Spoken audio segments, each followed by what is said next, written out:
Mengenai latar belakang Darmojoyo, surat kabar Selompret Melayu terbit pada hari Sabtu 9 Februari 1907 menjelaskan bahwa nama kecil Darmojoyo adalah Bagus Talban. Ia lahir di desa Gebok, distrik Cendana, Abdeling Kudus, sekitar tahun 1847. Ayahnya bernama Sali atau Sotruno, sedangkan ibunya bernama Mbok Pupon. Kemudian orang tuanya itu bercerai.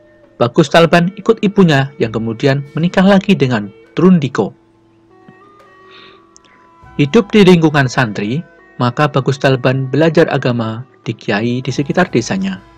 Beranjak dewasa, ia kemudian belajar ke Kiai Muhammad Umar di desa Kleling, Abdeling Pati.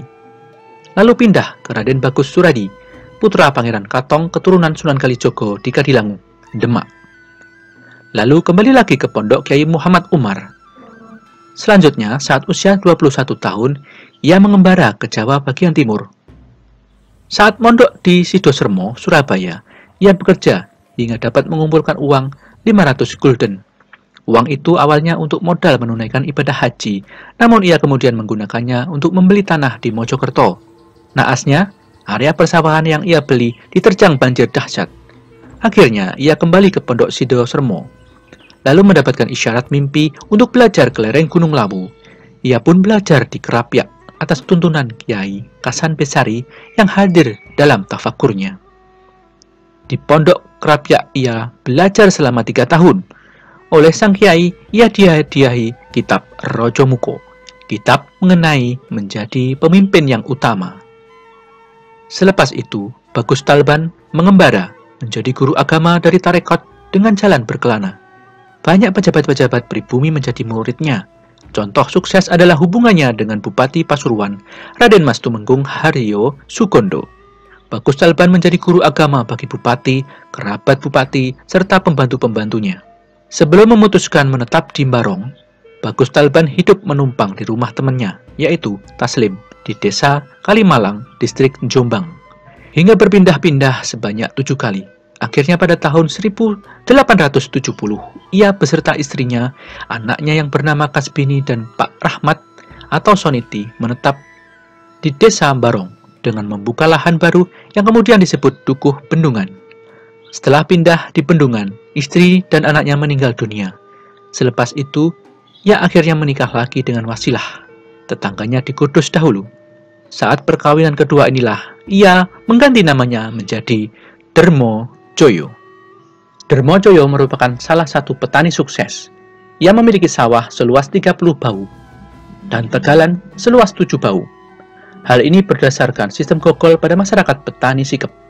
Ia juga mendirikan pabrik pengolahan gula Jawa di sebelah rumahnya. Wawasan agama dan pengetahuan dalam bidang pertanian membuat Darmojoyo menjadi tokoh masyarakat yang sering dimintai nasihat dari masyarakat maupun murid-muridnya.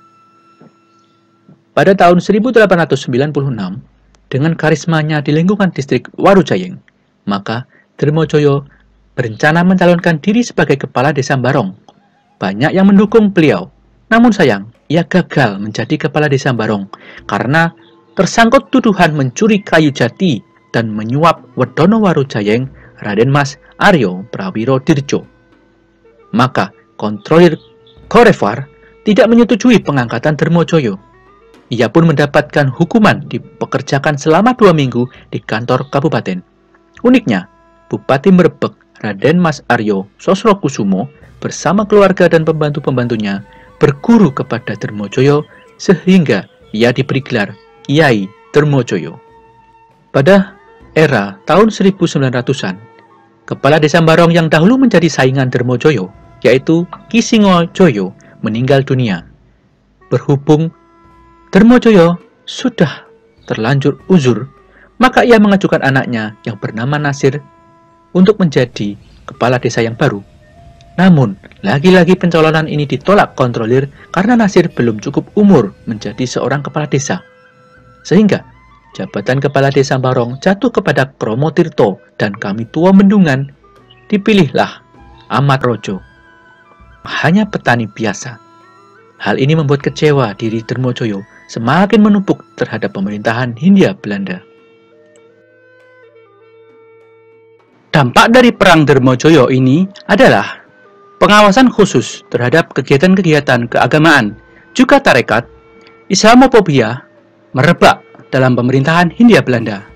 Selain itu, terjadi pemberombakan pejabat di Afdeling Berbek, serta penyelidikan kepada murid-murid Darmojoyo baik di Karesidenan Kediri, Bojonegoro, maupun Pasuruan. Di Kabupaten Trenggalek, para penghulu, guru-guru agama, kiai maupun haji dikumpulkan. Mereka diperiksa dan diperingatkan agar tidak berbuat makar seperti Darmojoyo. Bahkan, berkumpul menunaikan sholat Jumat pun dilarang. Hal tersebut terlihat dari surat yang disampaikan Haji Muhammad Mindat, seorang ustadz dari Gondang, Trenggalek, tertanggal 6 Desember 1907. Begitu pula surat dari Haji Irsyad, tertanggal 7 Desember 1907, di mana mereka memohon kepada pemerintah agar diperbolehkan menunaikan sholat Jumat sesuai syariat Islam. Karena kekhawatiran dan ketakutan tersebut, baru tahun 1910, perizinan kegiatan keagamaan Islam dan tarekat baru diperlonggar. Residen Kediri, E. Konstan, selepas upaya pemulihan dilaksanakan dan asisten residen CCM Heni telah pulih dan menjabat kembali sebagai asisten residen, maka beliau merasa bertanggung jawab dan mengajukan pengunduran diri sebagai pimpinan tertinggi di Karesidenan Kediri. Demikianlah penelusuran kami terkait sejarah Ratu Adil dari Nganjuk. Semoga video ini bermanfaat sebagai bahan pembanding dalam menyikapi kisah-kisah yang menyelimuti peristiwa sejarah di Nusantara. Salam pemajuan kebudayaan. Maju berbudaya!